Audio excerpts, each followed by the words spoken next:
이번 설 명절에는 제목으로 말씀을 듣겠습니다.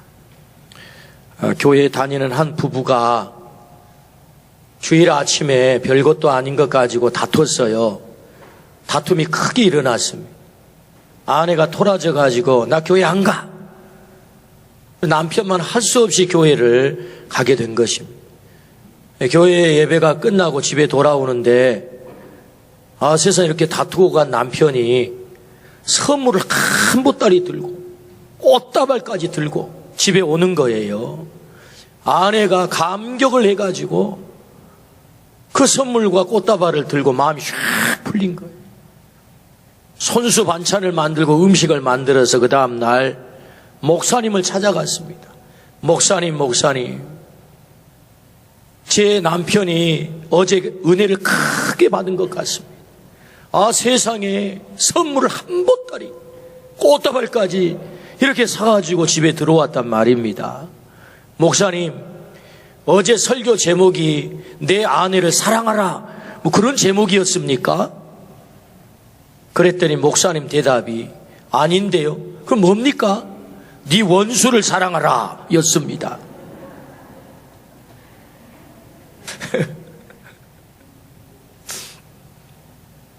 하버드 대학 의대 교수이신 조지 베일런트는 관계가 행복을 결정한다라는 유명한 말을 했습니다. 이 말은 그냥 나온 말이 아니고 그가 연구소에 35년 동안 재직하면서 800여 명의 하버드 졸업생들 또 사람들을 대상으로 70년 동안 추적 연구를 하면서 얻은 결론이 뭐냐? 관계가 행복을 결정한다라는 결론을 얻은 거예요. 우리가 괴로운 것은 멀리 있는 아프리카 사람 때문에 괴로운 것이 아닙니다. 내 가까이 있는 사람과 관계가 깨졌기 때문에 괴로운 거지. 그것을 아신 주님이 뭐라고 말씀하세요? 마태복음 10장 36절에 사람의 원수가 자기 집안 식구리라. 참 기가 막힌 말씀이죠. 예수님이 정확하게 파악하고 있는 거예요. 우리를 괴롭히는 게 결국 뭐냐? 집안 식구가 원수다 이거죠. 가장 가까이 있는 사람과 관계가 깨짐으로 우리가 불행하다는 거죠. 하나님이 왜 우리에게 명절을 주셨을까? 제가 이렇게 한번 생각을 해봤어요. 명절은 마치 우리 인생 살다 보면 365일 스케줄 가운데 하나의 매듭 같아요. 매듭.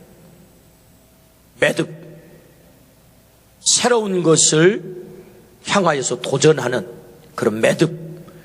풀 것은 풀고 새로 시작할 것은 시작하는 그런 의미 있는 날이 명절이다. 그런 생각을 하게 됩니다. 그래서 하나님이 우리에게 명절을 주시면 관계를 회복하라는 거예요. 이스라엘 사람들에게도 하나님이 명절을 줬거든요. 3대 명절이 있잖아요. 유월절, 초막절, 칠칠절. 그들은 어디로 갑니까? 성전으로 갑니다. 왜 갑니까? 관계를 해결하기 위해. 하나님과의 관계를 다시 돈독하게 하고 사람들과의 관계를 다시 돈독하게 하기 위해서 명절의 성전으로 가는 거죠. 왜 명절이 있어야 되느냐? 깨진 관계를 회복하라. 이게 명절의 목적이죠.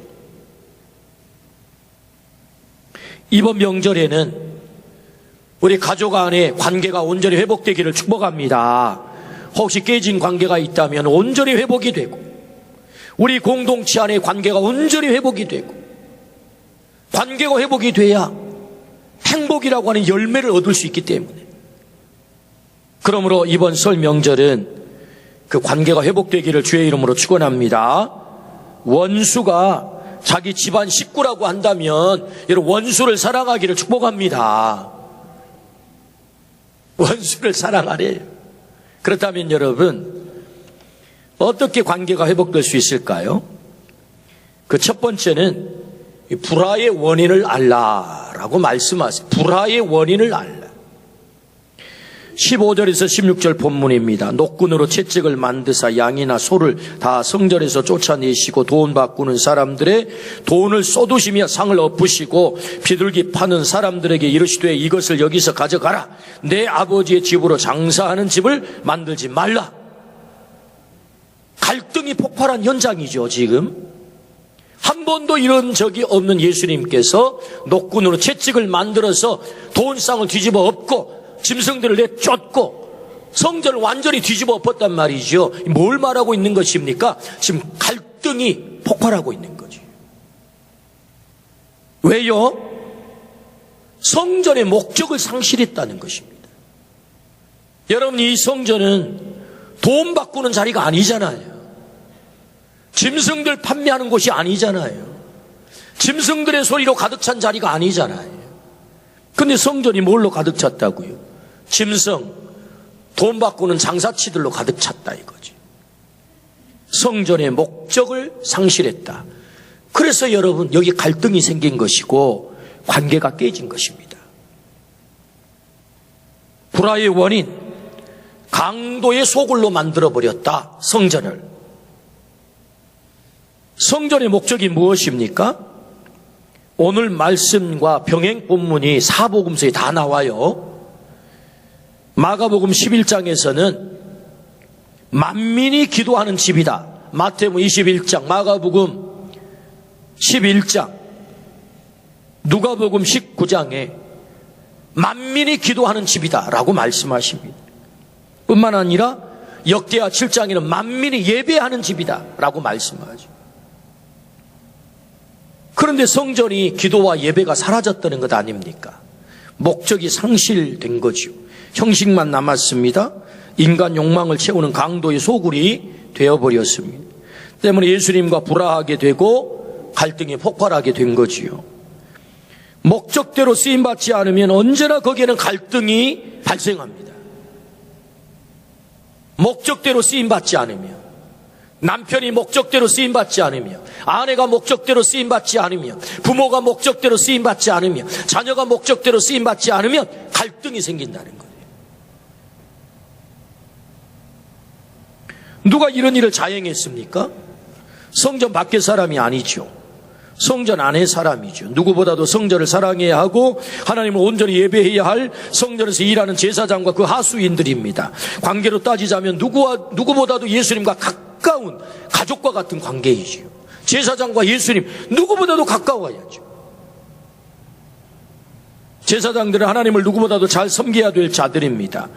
제사장들은 자신의 욕망을 채우기 위해서 성전에서 일하는 자들이 아닙니다. 하나님께 영광을 돌리는 자들이고 하나님을 기쁘시게 하는 자들이고 백성을 하나님께 연결하는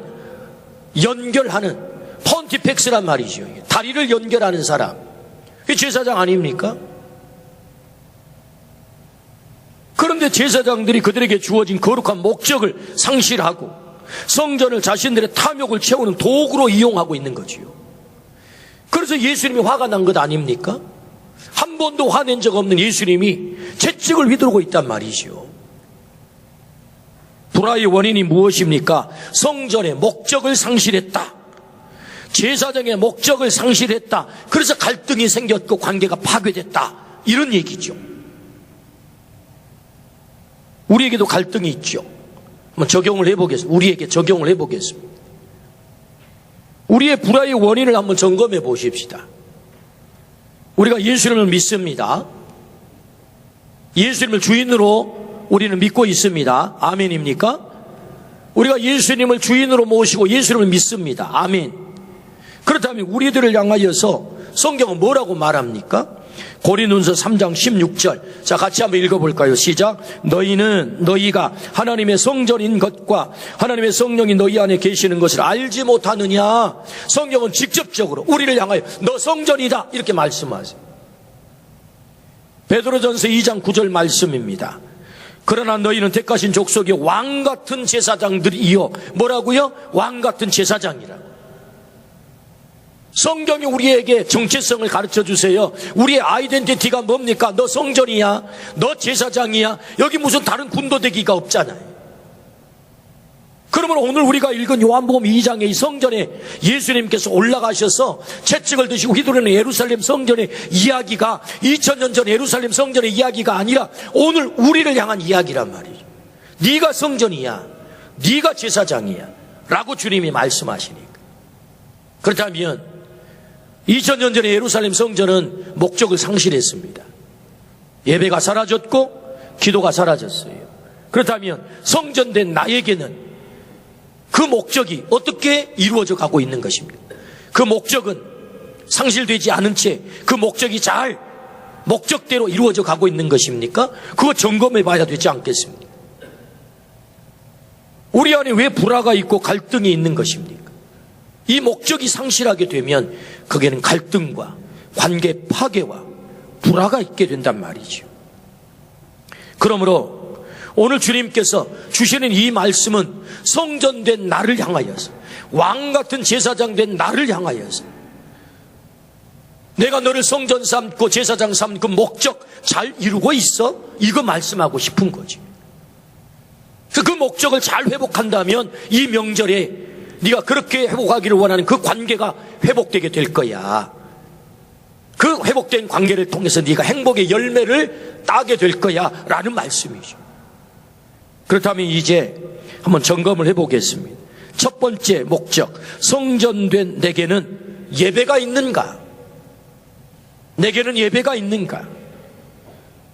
예배란 예수 그리스도를 구주로 믿어 하나님의 자녀가 된 자들이 하나님의 창조하심과 아들 예수 그리스도를 통하여 구원해 주신 그 사랑에 감격하여 감사, 찬양, 헌신, 기도로 나아갈 때 하나님은 말씀, 강복으로 우리에게 오셔서 나를 만나주시는 그 만남의 사건이 예배다. 그게 예배죠.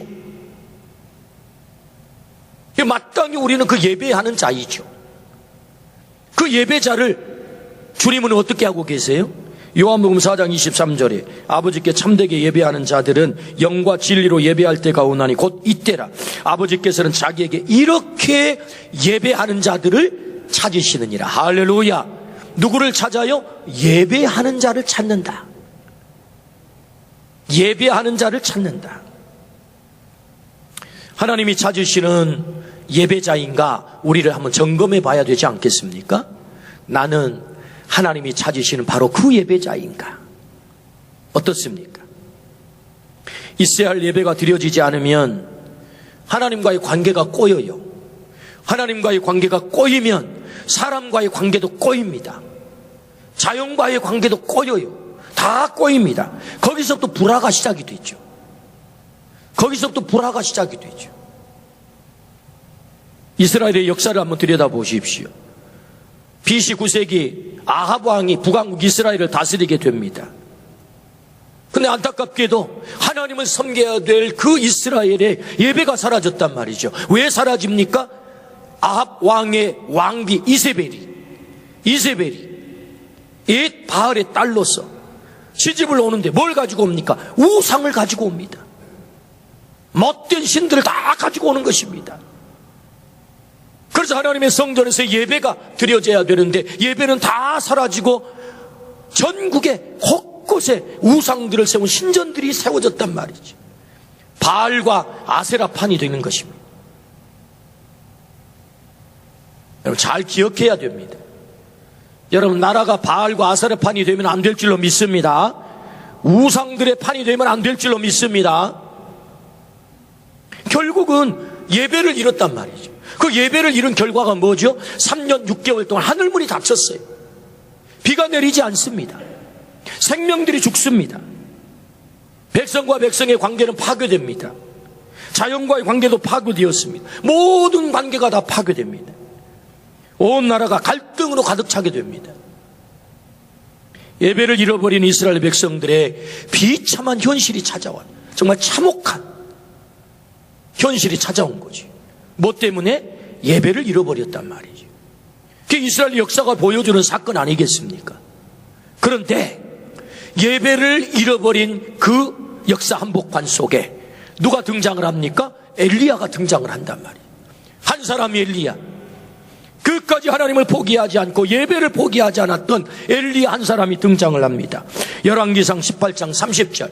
자, 같이 한번 읽어봅시다. 시작. 엘리야가 모든 백성을 향하여 이르되 내게로 가까이 오라. 백성이 다 그에게 가까이 가매 그가 무너진 여호와의 제단을 수축하되. 뭘 했다고요? 무너진 여호와의 제단을 수축했다. 제단을 수축했단 말은 예배가 회복됐다 그 말이죠. 어떤 일이 벌어집니까? 하늘문이 열립니다. 하늘에서 불덩이가 떨어져요. 3년 6개월 동안 내리지 않던 비가 쏟아집니다. 비가 쏟아지니까 어떻게 되겠어요? 생명체가 자랄 것 아니겠습니까? 풀이 자라고 나무가 자라고 과일나무가 자라고 그래서 동물들이 살아나고 생명이 살아나는 충만한 땅이 된단 말이죠. 어떻게 해요? 예배가 회복되니 무너져버린 여호와의 제단을 수축했을 때 여러분, 갈등과 불화는 막힘이요 닫힘입니다. 왜 관계가 막히고 닫혔을까요? 그것은 주님은 우리에게 근본적인 원인을 가르쳐 주시지요. 성전의 목적을 상실했다. 성전의 목적이 뭐예요? 예배다. 예배다. 네가 성전이야. 네 속에 예배가 사라지게 되면 하늘문이 닫히는 거야. 관계가 깨지는 거야. 거기 불화가 찾아오는 거야. 그러나 다시 예배가 회복되면 하늘문이 열리게 되는 거야. 하나님과의 관계가 회복이 되는 거야. 모든 관계가 회복되는 거야 라고 말씀하시거든요. 그러므로 주님이 우리에게 말씀하시죠. 너는 성전이니 예배를 회복하라. 오늘 우리 모두가 성전으로서 그 예배를 회복하기를 주의 이름으로 축원합니다. 이번 설 명절에 우리가 뭘 회복해야 되겠습니까? 예배를 회복하게 되면 관계가 회복된단 말이죠. 하나님과의 관계, 사람과의 관계. 우리 설을 2번 세잖아요. 친정, 구정. 하나님 참 우리나라만 이 은혜를 주려고 2번 설을 세는 것 같아요. 여러분, 이 설 명절에 우리가 뭘 1년 동안 어떻게 살겠다고 우리가 결심해야 되는 것 아닙니까? 작심해야 되는 것 아니에요? 뭘 작심하면 되겠습니까? 하나님, 금년에는 절대로 예배를 포기하지 않겠습니다. 예배에 성공하겠습니다. 여러분, 이 결심이 있기를 주의 이름으로 축원합니다. 성전된 내게 예배가 있게 되면 어떤 일이 벌어진다고요? 관계가 회복이 된다고요.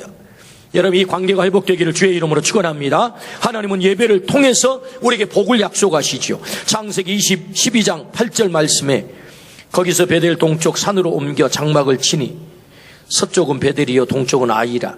그가 그곳에서 여호와께 제단을 쌓고 여호와의 이름을 부르더니. 아브라함이 복의 근원이 되지요. 복을 바라크라고 합니다. 아브라함을 향하여 하나님께서 말씀, 너는 바라크야, 너는 복이야. 아브라함은 어떻게 그런 놀라운 복을 받게 되었을까요? 복의 대표적인 선수 아니겠습니까? 그것은 바로 그는 가는 곳마다 제단을 쌓았대요. 제단을 쌓았다는 말은 예배를 드렸다는 말이거든요. 하나님을 불렀습니다. 심지어 여러분, 하나님은요 아브라함에게 예배 테스트를 합니다. 예배 테스트. 그 예배 테스트가 뭐예요? 네 아들 독자 이삭을 바쳐 내게 예배할 수 있겠어? 엄청난 얘기죠. 아브라함이 어떻게 하지요? 예, 독자 이삭을 바치고서라도 저는 예배할 수 있겠습니다. 목숨을 건 예배. 어떤 상황과 핑계를 대지 않고도 예배하겠다고 하는 결연한 이 아브라함의 모습을 보신 하나님께서 감동하시잖아요. 이제야 네가 나를 경외하는 줄 알겠다. 내가 너를 큰 민족, 땅을 주겠고 이름을 장대하게 하겠고 대적의 성문을 얻게 하겠고 너를 복의 근원되게 할 거야. 너는 바라크야 라고 축복하시잖아요. 언제? 예배에 성공했을 때. 아브라함이 언제 복을 받아요? 예배에 성공했을 때. 오늘 우리에게도 이 복이 있기를 주의 이름으로 축원합니다. 이 예배가 있기를 주의 이름으로 축원합니다. 핑계되지 않았다는 것. 심지어 아들을 바치면서까지 너 예배할 수 있겠어? 우리가 예배할 수 없는 핑계가 얼마나 많습니까? 예배 드리지 못하게 하는 핑계거리가 또 얼마나 많습니까? 근데 아브라함은 그 핑계되지 않았다는 거죠. 여러분, 코로나가 핑계가 될 수가 없대요. 그 상황과 환경이 핑계가 될 수 없대요. 하나님은 아브라함을 바라크, 너는 복이야, 이렇게 말씀해 주는 거죠. 여러분, 이 예배가 우리에게 회복되기를 주의 이름으로 축원합니다. 시편 128편 1절에서 2절. 여호와를 경외하며 그의 길을 걷는 자마다 복이 있도다. 네가 네 손에 수고한 대로 먹을 것이라. 내가 복되고 형통하리로다. 이 형통이라는 단어 참 귀한 단어입니다. 형통. 어떻게 하면? 여호와를 경외하며 하나님을 온전히 예배하며 우리의 관계가 형통할 줄로 믿습니다. 사람과 사람이 형통할 줄로 믿습니다. 막통하면 죽습니다. 우리 건강도 막통하면 죽어요. 혈관 막히면 죽습니다. 심장 마비, 뇌졸중, 뇌출혈 죽는 거요. 사람의 관계도 여러분 형통해야 됩니다. 언제 형통합니까? 여호와를 경외하며 하나님을 예배하며. 그러니까 예배자에게 뭘 주세요? 복을 주세요.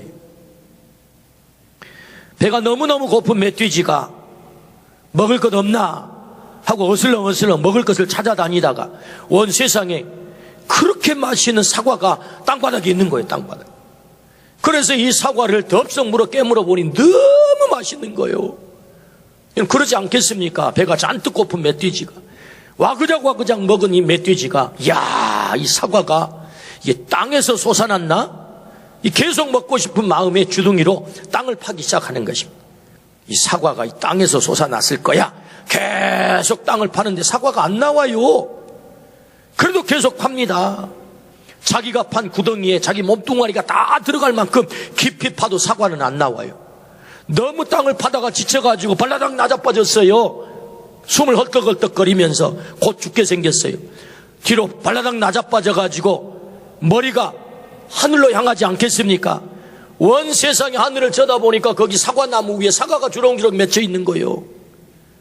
이 멧돼지가 죽어가면서 한마디 했답니다. 하늘을 쳐다볼 걸. 뭘 쳐다봐요? 하늘을 쳐다볼 걸. 땅의 사람들은 땅의 것이 전부인 걸 알아요. 그래서 땅 파다가 죽습니다. 자기 무덤이 된다니까요. 땅이 전부인 줄 알고 하늘을 쳐다봐야 되는데, 여러분 헬라어로 인간을 안드로포스라고 해요. 안드로포스가 뭡니까? 위를 쳐다보는 인간이라는 뜻이요. 이게 여러분 사람을 하나님께서 위를 바라보도록 하늘을 바라보도록 창조한 줄로 믿습니다. 하늘을 쳐다보는 게 뭡니까? 그게 예배입니다. 예배. 여러분 땅만 파다가 무덤 삼고 가시겠습니까? 그런 건 아니잖아요. 우리에게 진짜 생명의 양식을 주시는 분은 하늘에서 하나님이 우리에게 허락한 줄로 믿습니다. 하늘을 쳐다볼 것.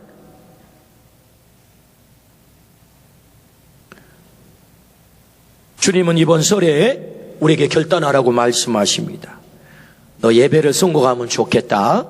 금년 한 해 네가 성전이니 성전된 너의 목적, 예배가 사라지면 안 되겠어. 예배를 온전히 회복하면 좋겠어. 이 예배가 온전히 회복되기를 주의 이름으로 축원합니다. 아멘. 성전의 두 번째 목적은 기도입니다. 마가복음 11장 17절 말씀입니다. 이에 가르쳐 이르시되 기록된 바 내 집은 만민이 기도하는 집이라 칭함을 받으리라고 하지 아니하였느냐. 너희는 강도의 소굴을 만들었도다 하시매. 성전은 만민이 기도하는 집이랍니다.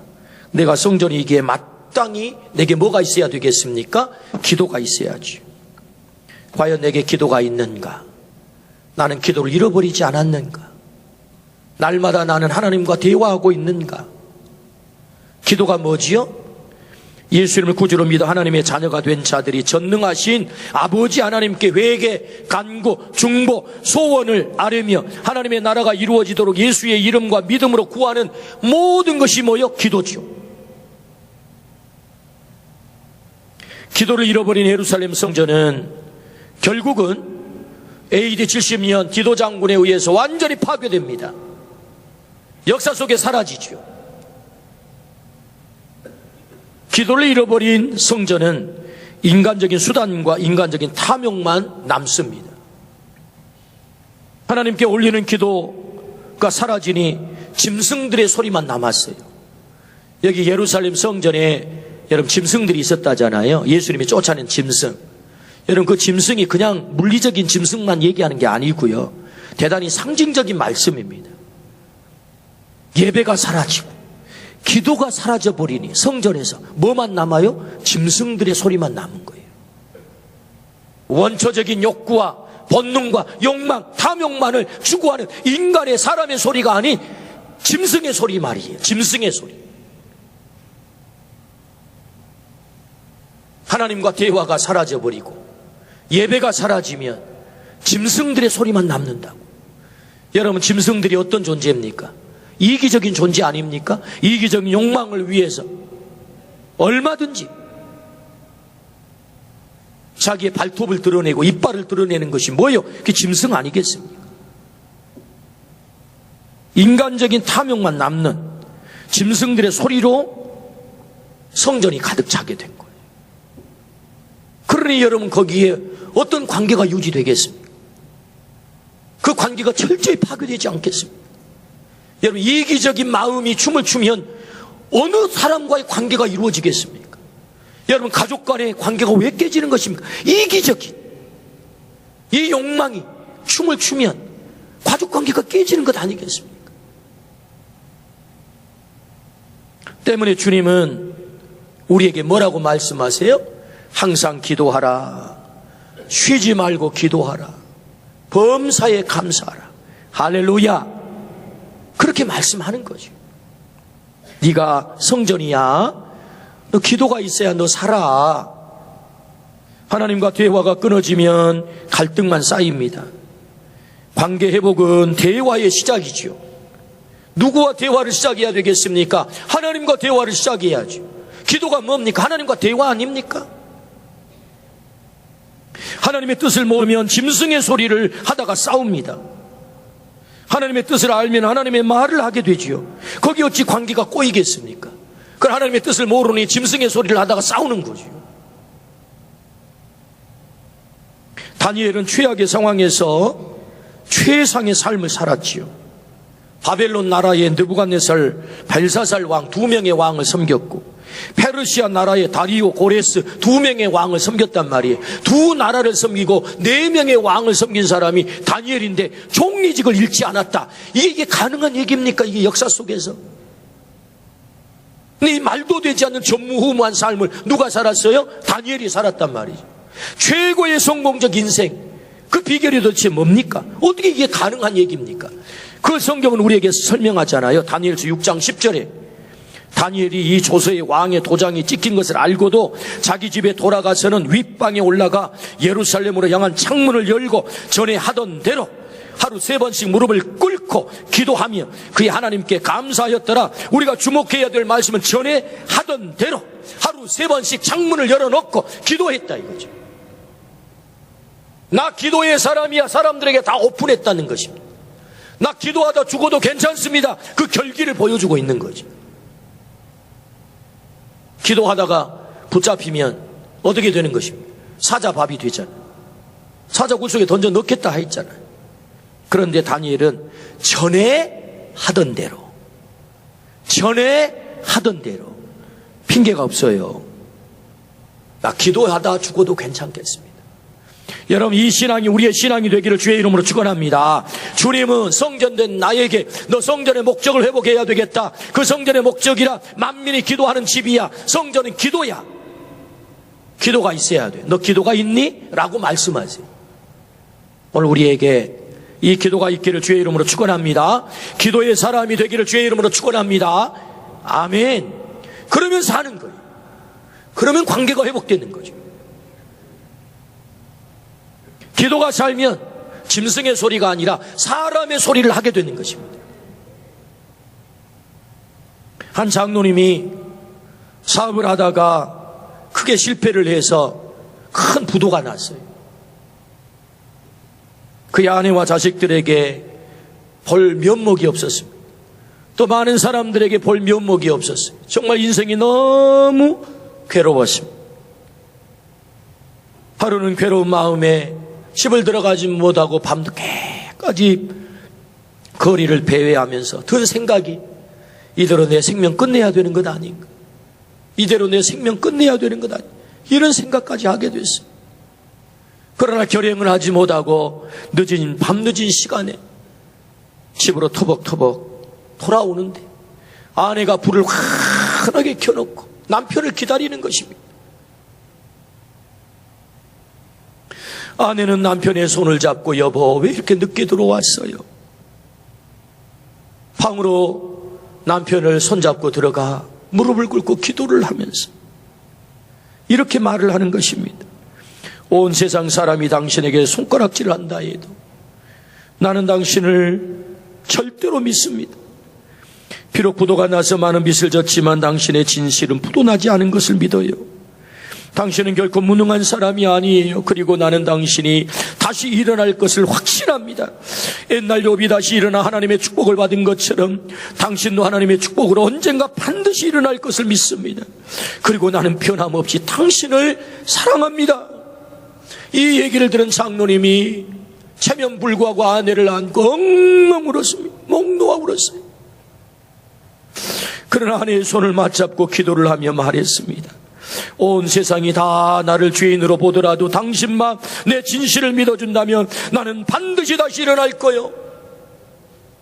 그리고 이 장로님은 다시 용기를 내서 작은 사업을 다시 시작을 해서 다시 일어난 것입니다. 다시 이렇게 사업을 일으킨 거예요.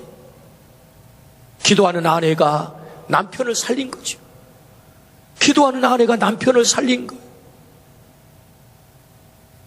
기도가 살아있으면 거기 하나님의 말을 대신하게 되는 거죠. 나는 당신을 믿습니다. 당신이 반드시 다시 일어날 걸 믿습니다. 기도하는 사람은 소망을 포기하지 않는 줄로 믿습니다. 아멘. 기도하는 아내가 남편을 살리고, 기도하는 부모가 자녀를 살리고, 기도하는 엄마가 자녀를 살리고, 자녀들이 부모 마음대로 안 되잖아요. 어떻게 자녀들을 회복시킬 수 있겠어요? 어떻게 살릴 수 있겠어요? 기도하는 엄마, 기도하는 아버지. 오늘 우리가 성전된 우리가 기도가 살아있다면 반드시 거기는 살아나는 역사가 일어날 줄로 믿습니다. 회복되는 역사가 일어날 줄로 믿습니다. 관계가 회복이 된다. 우리는 두 번 설을 맞습니다. 두 번의 기회입니다. 설 명절에는 꼭 해야 되는 일이 있습니다. 관계를 회복하는 일입니다. 관계 회복을 위해서 우리는 불화의 원인을 찾아야 되지요. 그것은 목적 상실, 성전으로서 목적을 상실하면 반드시 갈등과 불화가 있다. 예배를 잃어버리면, 기도를 잃어버리면 거기에 짐승의 소리들로 가득 찹니다. 거기에는 관계가 깨집니다. 하나님과의 관계가 깨지고 사람과의 관계가 깨지죠. 주님은 말씀하십니다. 너는 성전이야. 나는 성전이야. 너는 왕같은 제사장이야.